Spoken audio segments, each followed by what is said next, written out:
नमस्कार। देश की बात में हाजिर हैं। देश की बात में पहले देश की नन्ही सी बेटी की बात। देश की राजधानी दिल्ली के कैंट इलाके के नांगल गांव में 9 साल की बच्ची के साथ कथित बलात्कार, हत्या, उसके बाद उसके शव को बिना परिवार को बताए जलाने के मामले पर बवाल मचा हुआ है। इलाके में अब धरना प्रदर्शन हो रहा है। पुलिस का कहना है कि चारों आरोपियों को गिरफ्तार किया गया है। जॉइंट पुलिस कमिश्नर प्रदर्शनकारियों से मिले भी हैं। बच्ची अनुसूचित समाज से बताई जा रही है। आगे बढ़ने से पहले मामले पर ग्राउंड रिपोर्ट। दिल्ली कैंट इलाके के पुराना नांगल गांव में 9 साल की बच्ची की मौत का मामला तूल पकड़ता जा रहा है। इस वक्त मैं उसी शमशान घाट में हूं जहां पर बच्ची की मौत हो गई थी। बच्ची के घर वालों के मुताबिक रविवार शाम करीब 5:30 बजे बच्ची इसी शमशान घाट में यहां लगे वाटर कूलर में पानी भरने आई थी। उसके बाद करीब 6:30 बजे इस शमशान घाट के पुजारी राधे श्याम ने बच्ची के घर वालों को बताया कि बच्ची की वाटर कूलर में करंट लगने से मौत हो गई है।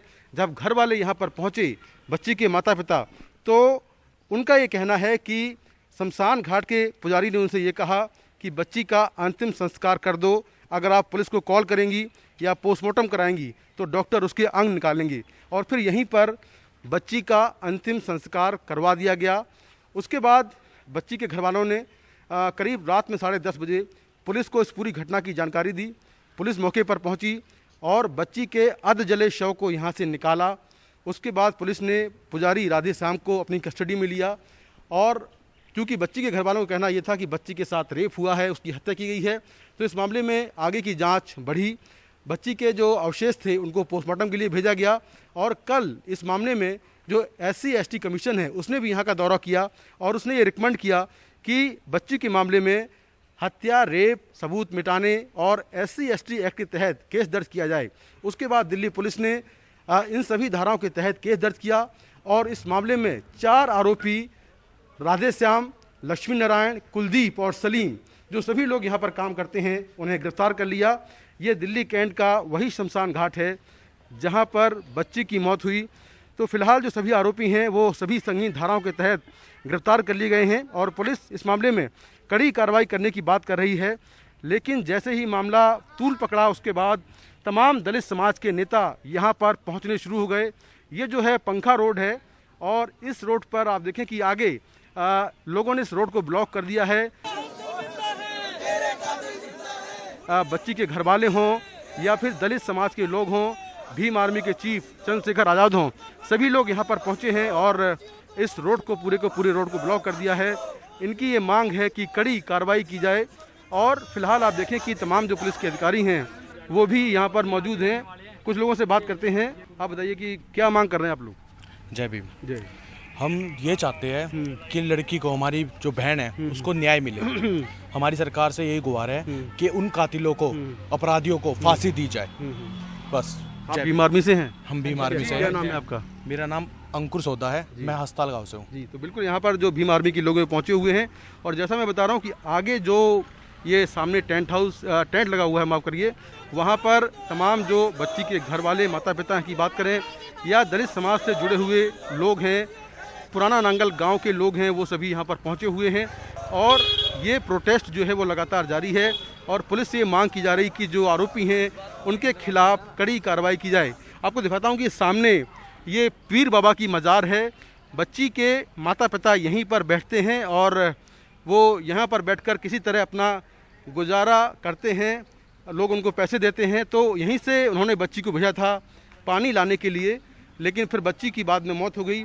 तो कुल मिलाकर अभी फ़िलहाल इस पूरे मामले की जांच चल रही है और पुलिस का कहना यह है कि इसमें जो भी कड़ी कार्रवाई हो सकती है वो की जा रही है। फॉरेंसिक एक्सपर्ट पूरे मामले की जांच कर रहे हैं। बच्ची के जो अवशेष मिले हैं उनका पोस्टमार्टम कर दिया गया है और फिलहाल सभी आरोपी गिरफ्तार कर लिए गए हैं। नई दिल्ली से मुकेश सिंह, NDTV इंडिया।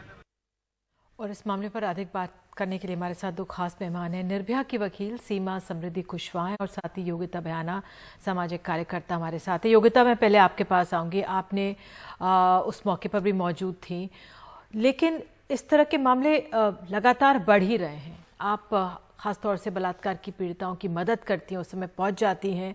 बहुत चिंताजनक स्थिति है जब एक नन्ही सी बच्ची का इस तरह से दर्दनाक हाल होता है। देखिए बहुत ज्यादा निधि जी, मतलब कई बार तो शब्द ही कम पड़ जाते हैं ऐसे मुद्दों पर। क्या बोले, मतलब कितनी बार बोले और कहाँ कहाँ पर बोले। जब मैं कल मॉर्निंग से मैं वहाँ थी और जो भी डिटेल्स पता चली वो इतनी बुरी थी कि पहले तो मन हताश हो जाता है, पर अपने आप को संभालना पड़ता है, क्योंकि जब ऐसी घटनाएं आती हैं तो डेफिनेटली आपका मनोबल टूटता है, पर देख सुन के आपको उनके साथ खड़े रहना है। मतलब बहुत दुविधा वाली बात है।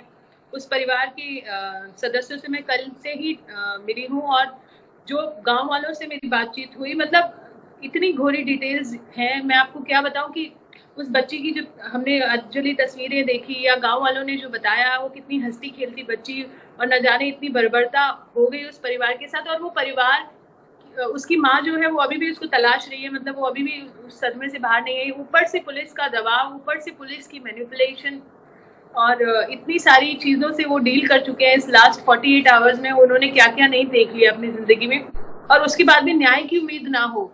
और कल के दबाव के बाद, कल जब हम लोग पहुंचे, काफी लोग थे वहां पर, उस दबाव के बाद धाराएं ऐड हुई, और जब तक मैं पहुंची वो 164 के बयान के लिए जा चुकी थी। पर कहने का मेरा तात्पर्य यही है कि क्यों न्याय के लिए भी हमें भीख मांगनी पड़ती है, क्यों एक ऑटो पायलट मोड पे न्याय नहीं चलता इस देश में, क्यों प्रोटेस्ट करने के लिए हमें जाना पड़ता है, क्यों हमें स्लोगन लगाने पड़ते हैं, क्यों चिल्लाना पड़ता है। सबसे पहली बात निधि जी, ऐसा होता क्यों है हमारी बच्चियों के साथ, ऐसा हो क्यों रहा है? सबसे बड़ा सवाल तो हम एक दूसरे से यही पूछ सकते हैं कि क्यों नहीं सुरक्षित है हमारे योगिता, देश में। सीमा भी आपने सही बात कही कि हमें न्याय के लिए भीख क्यों मांगनी पड़ती है, लेकिन बहरहाल जो भी हमारी कानून व्यवस्था है और जो भी हमारा समाज है उस पर हमें आगे बढ़ना है। सीमा, आपने निर्भया को इतने सालों तक के बाद न्याय दिलवाया, अब जब ये एक नन्ही सी बच्ची का मामला सामने आया, जहन में सवाल आते हैं कि भैया कानून भी बन गया और सब कहते भी कि हम बच्चियों के साथ खड़े हुए हैं, लेकिन फिर भी इस तरह के मामले सामने आते हैं। कानून क्या कर सकता है इस मामले में? पुलिस पहुंची हुई भी है और जो बलात्कारी उनको अरेस्ट भी कर लिया पुलिस ने, लेकिन न्याय की तो बात दूर लगती है। कानून, आप किस तरह से ये परिवार बढ़ सकता है और कानून को अपने साथ लेकर आगे न्याय मिल सकता है? देखिए निधि मैम, सबसे बड़ी जो मुझे प्रॉब्लम, जितने भी मैं केसेस हैंडल कर रही हूँ, ज्यादातर मेरे पास पोक्सो एक्ट और रेप के ही मैटर्स हैं जो हैंडल कर रही हूँ। मैंने उनमें एक चीज ज्यादातर केसेस में कॉमन देखी है, वो ये है मैम कि 2013 में जो बर्मा कमेटी की रिकमेंडेशंस आए, आईपीसी में बदलाव जो अमेंडमेंट किया गया, सीआरपीसी में चेंज किया गया, बदलाव किया गया, लेकिन इनका इम्प्लीमेंटेशन नहीं है, इनका प्रवर्तन नहीं है। और अगर इनका प्रवर्तन कराने के लिए हमेशा, जैसे कि योगिता जी ने कहा, प्रोटेस्ट करने पड़ते हैं, पुलिस पर हमें प्रेशर नहीं, उनको बताना पड़ता है कि आपकी ये ड्यूटी है, एफआईआर आप लॉन्च कीजिए। तो आप समझिए मैम कि आप कितने भी स्ट्रिक्ट कानून बना दीजिए, लोगों में लॉ एंड ऑर्डर का बिल्कुल डर नहीं है।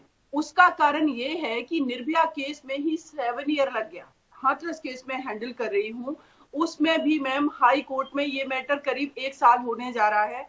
कॉग्निजेंस लिया है कोर्ट ने, उसके बावजूद भी 1-1 महीने बाद की डेट लग रही है। पेंडेमिक एक इशू था, वो सभी के लिए था, उसके बाद भी हमें मैटर लिस्ट करवाने के लिए मेंशनिंग अलग से करवानी पड़ती है। तो ये नेग्लिजेंसी है मैम, ये जुडिशरी की नेग्लिजेंसी है, पुलिस सिस्टम की है। जो हमने मशीनरी बनाई है, पूरा मैकेनिज्म मैं कहूंगी कि निष्क्रिय है, स्पेशली विमेन के अगेंस्ट क्राइम मैटर्स में। इसीलिए मैटर्स डिले होते हैं। आप कानून बना करके कितना भी आप संविधान में, आईपीसी, कहीं पर भी बदलाव कर लीजिए, क्योंकि इम्प्लीमेंटेशन नहीं है, लॉ एंड ऑर्डर नहीं, हाथरस निर्भया को आपने न्याय दिलवाया, हाथरस का भी मामला बता रही है 1 साल से लटका पड़ा है। हम जुडिशरी की बात करें, हम पुलिस पे सवाल उठा सकते हैं, हम नेताओं पे सवाल उठा सकते हैं, अब धीरे धीरे करके नेताओं की बयान भी आ रहे हैं, लेकिन इसमें जो हमारा समाज है वो भी दोषी है।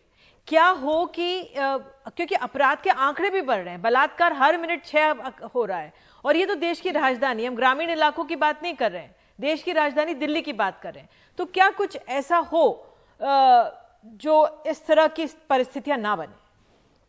देखिए मैम, मैं जितना समझ पा रही हूँ, क्योंकि हमारे देश के अंदर जितने भी हम कैंपेन कर रहे हैं, चाहे गवर्नमेंट के लेवल पे हो या सोशल एनजीओज हैं या हमारे टीवी, कहीं पर भी डिबेट डिस्कशन होते हैं, तो मुझे इतना लग रहा है कि जो एक पैट्रियार्की माइंडसेट मेल पर्सन का बना हुआ है, जो ये क्राइम कर रहे हैं, कहीं ना कहीं उनको हम अपने साथ कनेक्ट नहीं कर पा रहे, क्योंकि वो अभी भी फीमेल को ऑब्जेक्ट समझ रहे हैं।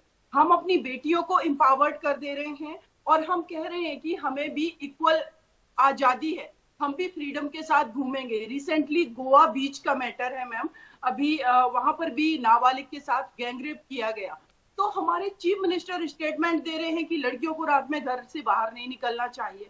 अब ऐसे माइंडसेट के लोग जब स्टेटमेंट देते हैं मैम, तो आप करोड़ों आबादी को कहीं ना कहीं उस क्राइम को जस्टिफाई कर रहे हैं। तो जब तक हम इस आम पब्लिक को जो क्राइम कर रहा है, जिनका माइंडसेट फीमेल को एक ऑब्जेक्ट समझने का बना है, उनको अपने साथ एसोसिएट करके उनको कैंपेन में उनकी काउंसलिंग नहीं होगी, उनको हम एजुकेशन सिस्टम में उस चीज को नहीं जब तक मेंशन करेंगे, उनको नहीं जोड़ेंगे, तो अपनी बेटियों को हम एम्पावर्ड करेंगे। निर्भया हो, दिशा रेड्डी हो या कोई भी बच्ची हम देख रहे हैं, लेकिन ये लोग क्राइम कर रहे हैं, तो इनका माइंडसेट क्या है, हमें वहां तक पहुंचना बहुत जरूरी है, क्योंकि ये दोनों लेवल एक कानून का यही प्रयास है कि तभी हम इस मसले को सबसे ऊपर आज देश की बात में ले रहे हैं कि इस तरह के जो अपराध हैं उस पे हमारे समाज का ही एक छवि दिखती है कि किस तरह से ये लगातार बढ़ रहे हैं और 9 साल की एक बच्ची उसके साथ ही घिनौना अपराध होता है। बहरहाल उम्मीद करते जल्द से जल्द न्याय मिले और हम लोग जागरूक हों और इस तरह की परिस्थितियां ना बने। बहुत बहुत धन्यवाद, आप दोनों जुड़े हैं। और देश की बात में हम आपको मध्य प्रदेश के खरगोन ले चलते हैं।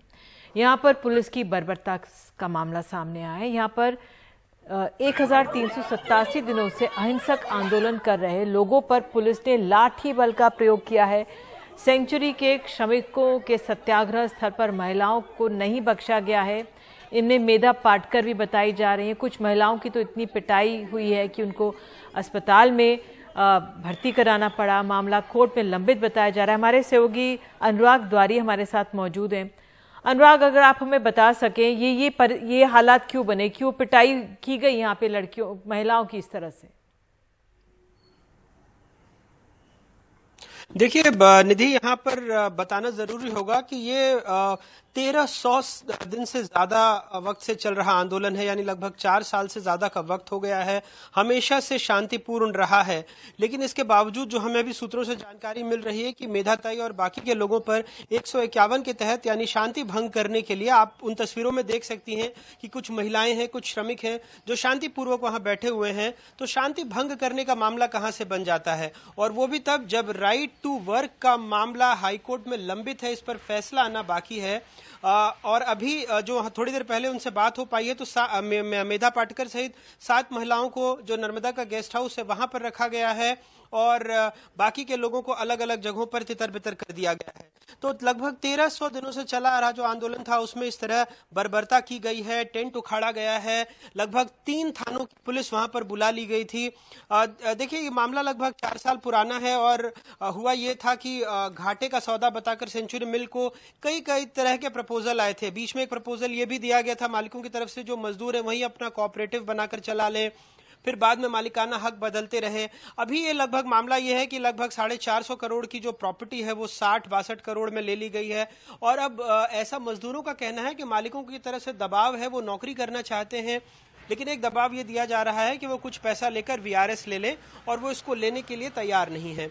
तो इसी के मद्देनजर काफी दिनों से ये आंदोलन चला आ रहा था। मेधा पाटकर भी इसका एक तरह से नेतृत्व कर रही हैं और आज पूरी अमानवीयता के साथ बर्बरता दिखाते हुए इन लोगों को पुलिस ने तितर बितर किया है वहां से। जी अनुराग, बहुत बहुत शुक्रिया इस जानकारी के लिए। लेकिन ये खरगोन के जो दृश्य हैं वाकई में परेशान करते हैं। अगर आप शांतिपूर्वक अहिंसक आंदोलन कर रहे हैं 1300 दिनों से ज़्यादा, उस पर भी पुलिस को बल प्रयोग करने की किस तरह से क्या ज़रूरत थी। बहरहाल देश की बात में वक्त है एक छोटे से ब्रेक का और उसके बाद आगे खबर जातिगत जनगणना से जुड़ी हुई।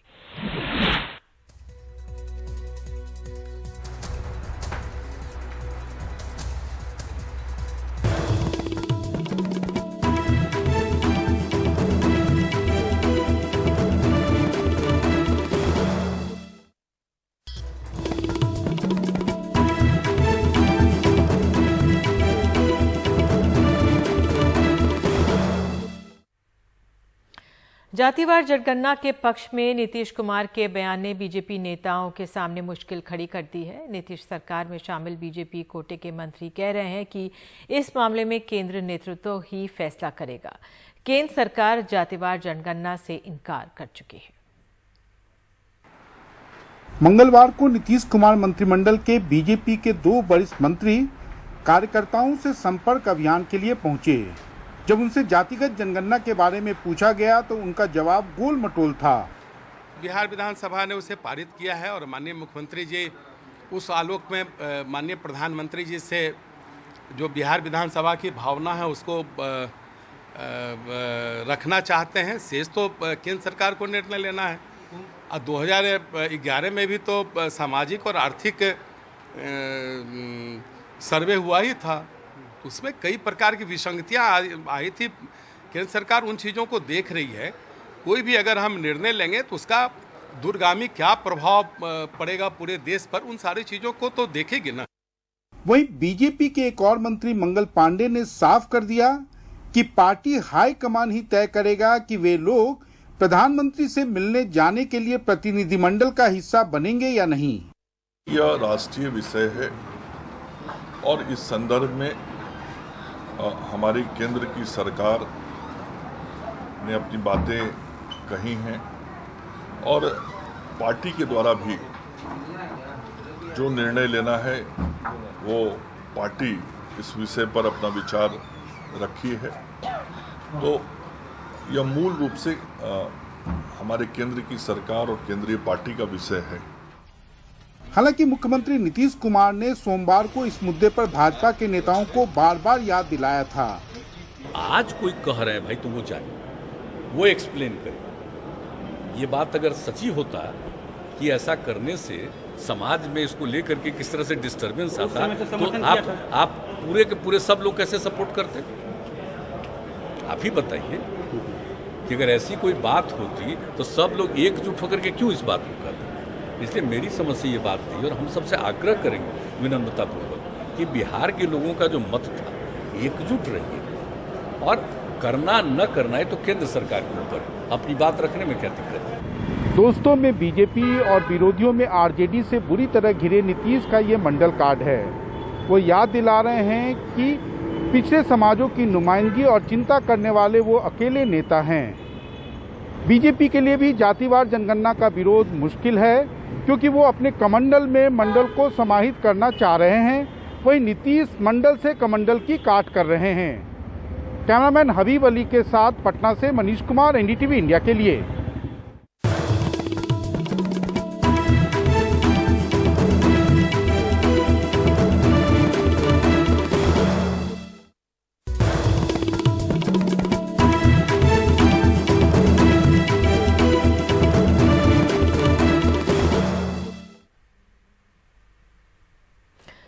कांग्रेस ने आज पूरे उत्तर प्रदेश में दलित सम्मान यात्रा निकालकर दलितों को हक दिलाने के लिए प्रदर्शन किया। आज के ही दिन 1947 में प्रधानमंत्री नेहरू ने गैर कांग्रेसी बाबा साहब अम्बेडकर को कानून मंत्री बनाने का प्रस्ताव कैबिनेट से पास करवाया था। कांग्रेस इस मौके पर दलितों को कांग्रेस से पुराने रिश्तों की याद दिला रही है।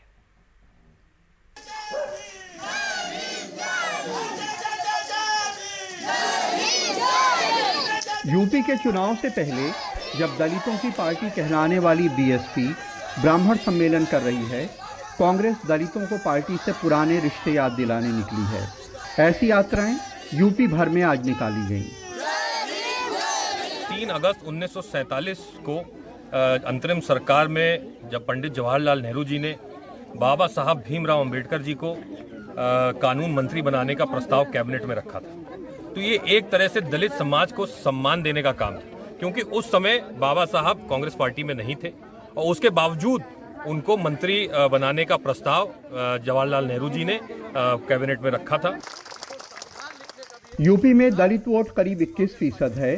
शुरू में ये कांग्रेस के साथ था, बाद में बीएसपी की तरफ चला गया। प्रियंका गांधी यूपी में दलितों आदिवासियों के मुद्दे उठाती रही हैं। 20 जुलाई 2019 को वो सोनभद्र गोलीकांड में मारे गए आदिवासी परिवारों से मिलने जाते हुए रोक ली गई थी, तो चुनार के किले में उनसे मुलाकात की। 3 अक्टूबर 2020 को वो हाथरस रेप कांड की शिकार लड़की के परिवार से मिलने उसके घर पहुंची थी। तमाम बार वो उनके लिए ट्वीट भी करती हैं। आज कांग्रेस जिले जिले में यात्रा निकालकर उनके मुद्दे उठा रही है। उत्तर प्रदेश में जो निरंतर दलित उत्पीड़न की घटनाएं बढ़ती जा रही हैं, हम भारतीय जनता पार्टी की सरकार को चेताना चाहते हैं कि ये दलित दरिद्र नहीं है, ना ये कमजोर है, आपकी सरकार को गिरा कर ही रहेंगे।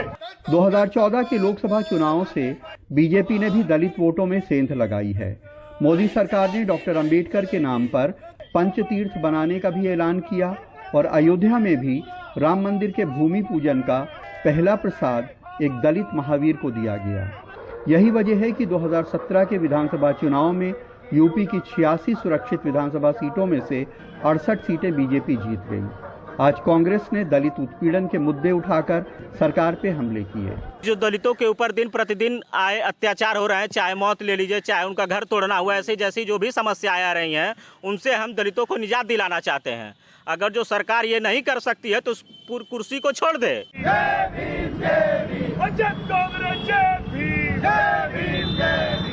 यूपी में बीएसपी अपने ब्राह्मण सम्मेलनों की शुरुआत अयोध्या, काशी, मथुरा, चित्रकूट जैसे धर्म स्थानों से कर रही है।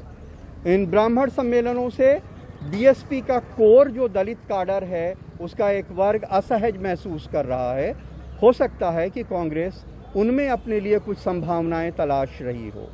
मेरठ में सनुज, बाराबंकी में सरफराज, गोरखपुर में सलीम और लखनऊ में कैमरामैन विनीत कुमार वर्मा के साथ कमाल Khan, NDTV India. Good evening, everyone. It's a matter of pride for all of us to have among us the Golden Galambad Badminton of India, Ms. PV Sindhu, her proud parents and family members. तो खेल मंत्री अनुराग ठाकुर देख सकते हैं सम्मान कर रहे हैं पीवी सिंधु का। सीधे आज उनका आगमन हुआ है 4:30 बजे। पहली भारतीय महिलाएं जिन्होंने 2 एकल पदक जीते हैं ओलंपिक्स में और देश का सर ऊंचा किया। उनके साथ हम देख सकते हैं उनके कोच ही बैठे हैं, कोरियन कोच हैं उनके, और पाक ताई सांग इनका नाम है। और इस बार जिस तरह से उनके परिवार के लोग भी यहाँ पर बैठे हुए हैं, तो पीवी सिंधु का यहाँ पर आदर सत्कार हो रहा है। कुछ ही पलों में बोलेंगी भी और वाकई में एक खुशी का लम्हा है पूरे देश के लिए कि देश का सर्व गौरव से ऊंचा करने के बाद पीवी सिंधु वापस आई हैं और यहाँ पर उनको खेल मंत्रालय की तरफ से सम्मानित किया जा रहा है। पीवी सिंधु बिल्कुल यहाँ पर मौजूद हैं और मेरे ख्याल से अब खेल मंत्री बोलेंगे।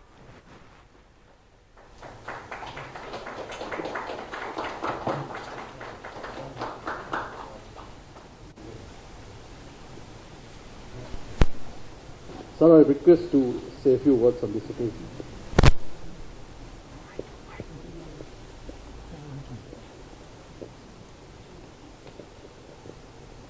पहले तो आज इस खुशी की माहौल में शामिल होने के लिए मैं बहुत गौरवान्वित महसूस कर रहा हूं और सबसे पहले मैं बहुत बहुत बधाई देना चाहूंगा भारत की बेटी पीवी सिंधु जी को, जिन्होंने पहली बार ही नहीं ये दूसरा बार ओलंपिक में भारत की झंडा को और ऊंचा लहराया। और उनके साथ साथ उनकी कोच को भी मैंने बहुत बहुत बधाई देना चाहूंगा। और आज इस खुशी की माहौल में उपस्थित है भारत की अर्थ मंत्री निर्मला सीतारमण जी, उपस्थित है टूरिज्म मिनिस्टर किशन रेड्डी जी, उपस्थित सभी सांसद वर्ग और उनके साथ साथ भारत की युवा एवं खेल मंत्रालय की मंत्री आदरणीय अनुराग सिंह जी, पीवी सिंधु जी की परिवार का जो सभी सदस्य यहां पर उपस्थित है, सभी को मैं तहे दिल से धन्यवाद ज्ञापन करना चाहूंगा। और उसके साथ साथ खेल मंत्रालय की सेक्रेटरी एवं यूथ अफेयर्स की सेक्रेटरी भी यहां पर उपस्थित है, सभी को मैं बहुत बहुत बधाई देता हूं। और आज 2 शब्द मैं कहना चाहता हूं कि पूरब से लेकर दक्षिण जहां पर भी हम लोग आज देख रहे हैं, भारत में भारत की बेटी की जय जयकार है। टोक्यो ओलंपिक के पहले दिन ही हम लोग ये उपलब्धि किया कि विजय की ताज जो पहले दिन हम लोगों को प्राप्त हुआ, भारत की बेटी मीराबाई चानू जी ने जैसे भारत की झंडा को टोक्यो की मिट्टी पर ऊंचा लहराया, वैसे ही धीरे धीरे हम लोगों को और विजय प्राप्त होगा। और उसको पीवी सिंधु जी ने प्रमाणित कर दिया, भारत की विजय की रथ कभी थामेगा नहीं, यह दौड़ता जाएगा। और जिस प्रकार से हम लोगों ने देखा कि फील्ड पे, बैडमिंटन की कोर्ट पे पीवी सिंधु जी ने जैसा अपना वहां पर डोमिनेट किया, जैसे अपना दबदबा बजाय रखा और जैसे वो मैच जीता, मैं सोचता हूं कि वो एक इतिहास है और बहुत सारा जो युवा खिलाड़ी है उन लोगों के लिए एक इतिहास का पन्ना बन के रहेगा। और इसलिए मैं उनको बहुत बहुत बधाई देना चाहूंगा। आज भारत की आदरणीय प्रधानमंत्री माननीय नरेंद्र मोदी जी के नेतृत्व में जैसे पूर्व से लेकर दक्षिण जहां पर भी हम लोग देख रहे हैं, वहां पर भी एक एक प्रतिभा को ढूंढ के निकाल के उन लोगों को सभी वो इंफ्रास्ट्रक्चर देके विश्व के दरबार में प्रतिष्ठित करने का प्रयास किया जा रहे हैं। और उसी के साथ साथ हमने देखा कि जिस चेयर फॉर इंडिया की शुरुआत आदरणीय प्रधानमंत्री जी ने किया था, उसको आगे बढ़ाते हुए हमारे युवा कार्यक्रम एवं खेल मंत्रालय के आदरणीय मंत्री अनुराग ठाकुर जी ने भी अपना जो प्रयास है, जो छोटा से छोटा जो जगह है उसको भी नहीं छोड़ा। हमने देखा, हमने ये खुद अनुभव किया और देखा कि उन्होंने एक एक खिलाड़ियों को सी ऑफ करने के लिए एयरपोर्ट तक गया, उन लोगों को प्रोत्साहित करने की काम किया। आदरणीय प्रधानमंत्री जी ने जैसे चीयर फॉर इंडिया का नारा लगाया, उन्होंने भी वहां पर पहुंचा, एयरपोर्ट में पहुंचा और चीयर फॉर इंडिया की नारा लगाया।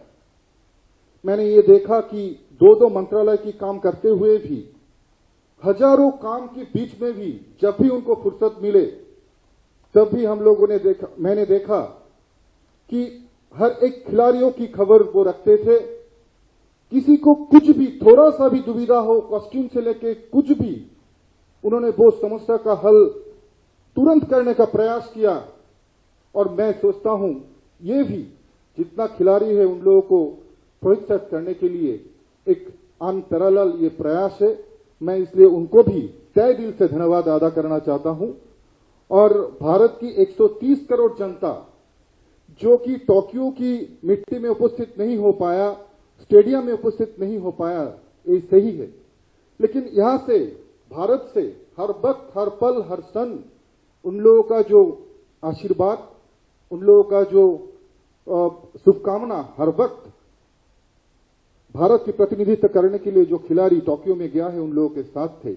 इसलिए उन लोगों को भी बहुत बहुत मैं धन्यवाद अदा करना चाहता हूं। और मुझे ये विश्वास है कि आगे जाके भारत को और भी विजय प्राप्त होने वाला है। इसलिए मैं फिर से एक बार सभी साथियों को मैं अनुरोध करना चाहूंगा कि आप लोग हमारा जो खिलाड़ी है उन लोगों को प्रोत्साहित करते रहिए, आप लोगों का जो आशीर्वाद है वो देता रहिए। और मैं ये आई एम श्योर दैट कि India will rising as a great sporting nation and our athlete will make us proud in Tokyo, ये मेरा विश्वास है। और उसी के साथ साथ मैं अपना भारत की बेटी को सुनने के लिए पूरा देश अपेक्षा कर रहा है, उनको मैं भी सुनने के लिए अपेक्षा कर रहा हूं। तो मैं मेरा सबको यहीं पर विराम देता हूं। फिर से एक बार बोलना चाहूंगा, चीयर फॉर इंडिया। जय हिंद।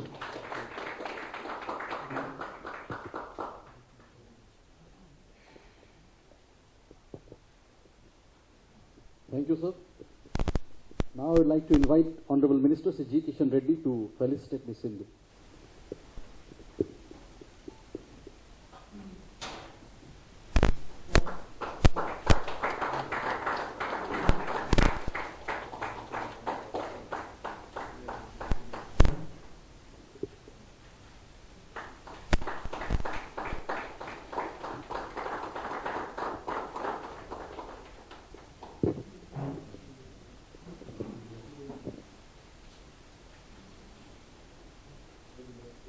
Sir.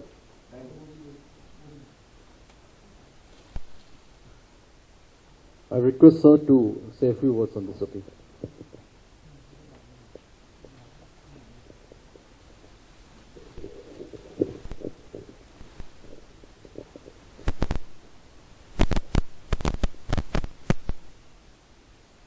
मैं सबसे पहले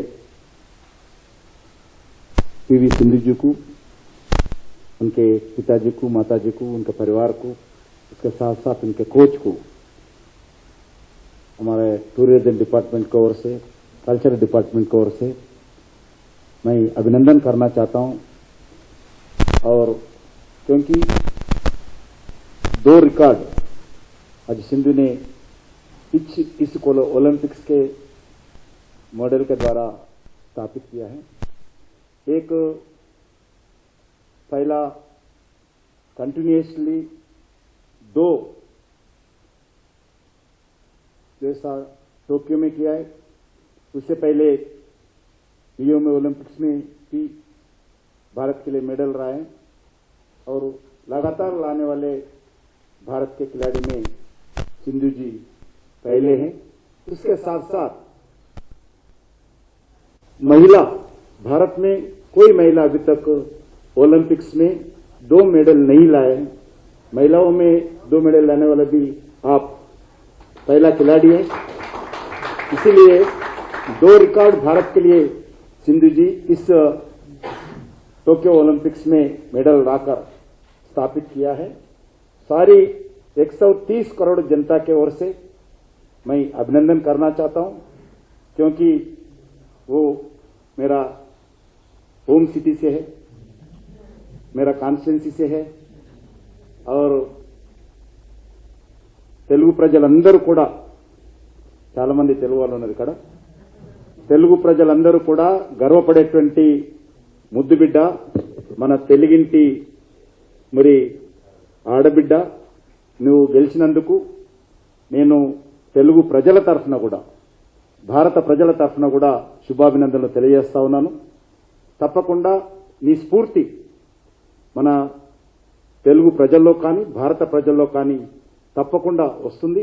నీ స్ఫూర్తితో రానున్న రోజుల్లో ఒలింపిక్స్ లో భారతదేశము మీ స్ఫూర్తిగా మరి ఈ యొక్క పతాకాలు సాధిస్తారని, తప్పకుండా ఆ దిశలో భారతదేశం ముందుకెళ్తుందని కోరుతూ मैं फिर एक बार मैं पीवी सिंधु जी को अभिनंदन करते हुए, मैं जो मेहनत किया है लगातार पढ़ते रहता हूं, हर दिन सुबह उठकर जो मेहनत करते हैं, आज जो मेहनत का आज रिजल्ट्स है, भारत का नाम एक शान बढ़ाते हुए और दूसरी बार टोक्यो ओलंपिक्स में मेडल लाए हैं। मैं फिर एक बार आपको धन्यवाद देता हूं। मेरे को पूरा विश्वास है आने वाले दिन में हमारे young and dynamic minister sports and youth affairs हमारे अनुराग ठाकुर जी के नेतृत्व में और अच्छे फैसिलिटीज आने वाले दिन में भारत सरकार सभी क्रीड़ाओं को देंगे, सभी क्रीड़ाकारों को आने वाले दिन में प्रोत्साहन करेंगे। आने वाले दिन में भारत जो प्रयास आज लगातार चल रहे आगे बढ़ते हुए आने वाले ओलंपिक्स में भी आप जाना चाहिए। आने वाले ओलंपिक्स में बिल्कुल हमारे बंगार पतकम गोल्ड मेडल लाना चाहिए, यही सभी लोगों का विश्वास है, मेरा पूरा विश्वास है। तो पीवी सिंधु देश वापस लौट आई हैं, उनका यहाँ पर आदर सम्मान हो रहा है। हम देख सकते हैं किस तरह से तमाम मंत्रीगण मौजूद हैं, उनके कोच भी यहाँ पर मौजूद हैं, उनका आदर सत्कार किया जा रहा है। उनके कोरियन कोच हैं, तस्वीरों में निर्मला सीतारमण को देख सकते हैं पीवी सिंधु के साथ इस समय, लेकिन यहाँ पर कोरियन कोच पार्क ताई-सांग भी मौजूद हैं, उनकी भी बहुत तारीफ हो रही है। और अब हम देख सकते हैं कि निर्मला सीतारमण बोलेंगी और फिर खेल मंत्री बोलेंगे और तमाम लोग उनका आदर सत्कार, ये जो कार्यक्रम है ये चलता रहेगा। एक छोटा सा ब्रेक।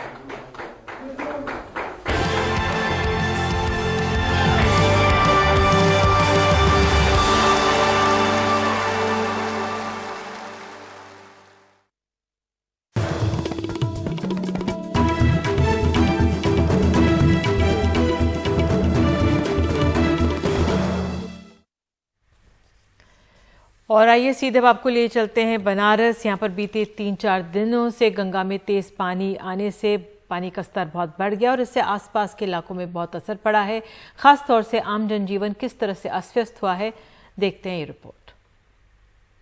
अब की सावन में मैदानी इलाके में उतनी बारिश नहीं हुई जितने और सालों होती थी, लेकिन पर्वत यानी पहाड़ी क्षेत्रों में जो बारिश हुई है उससे जो है गंगा में तेजी से पानी की बढ़ोतरी हुई है। अगर हम इधर दिखाने की कोशिश करें तो बनारस का जो है वो दूसरा किनारा छोड़ वो 80 घाट आपको दिख रहा होगा, उसके बाद ये सारे जो है वो घाट नज़र आ रहे होंगे। इन गंगा का पानी इतनी तेज़ी से बढ़ा कि इन घाटों का संपर्क जो है वो आपस में टूट गया है। हम जिस जगह खड़े हैं यहाँ पर नीचे की ओर जो है तकरीबन 10 फीट नीचे यहाँ से गंगा आरती हुआ करती थी, लेकिन अब वो गंगा आरती जो है वो ऊपर, अगर हम दिखाएं आपको तो ऊपर उस छत पर जाकर के गंगा आरती वहाँ पर जाकर के हो रही है। जो घाटों पर मंदिर हैं, जो देवालय हैं, वो मंदिर और देवालय जो हैं वो गंगा के पानी में डूब चुके हैं, आधे से ज़्यादा डूब चुके हैं गंगा के पानी में। शीतला मंदिर जो है वो शीतला माता का जो मंदिर है उसके पास अंदर पानी घुसने की कोशिश कर रहा है। इधर हालांकि दशाश्वमेध घाट पे सावन है तो यहाँ पर श्रद्धालु स्नान जरूर कर रहे हैं, श्रद्धालुगण जो है वो स्नान कर रहे हैं, लेकिन गंगा के पानी में जो है वो तेज़ी से बढ़ोतरी आई है। दूर तक अगर आप देखेंगे तो वहाँ जो है दूर आपको भी मंदिर जो है वो कुछ डूबे हुए नजर आएंगे। गंगा की धारा तेज है, धारा तेज होने की वजह से गंगा में जो है वो जो है बहुत से ज़्यादा जो है वो जो है जलकुंभी और दूसरे तरीके की चीज़ें बह करके आई हैं।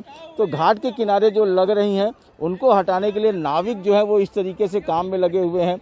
वो अपना जो है बांस लगा करके घाट को साफ भी कर रहे हैं, किनारे लगा रहे हैं। इनका जब नौका संचालन का जो काम होता है उस समय नौका संचालन का काम करते हैं, इस समय भी वो अपने काम में लगे हुए हैं यहाँ पर। तो ये सारी चीज़ें हैं इस तरीके से।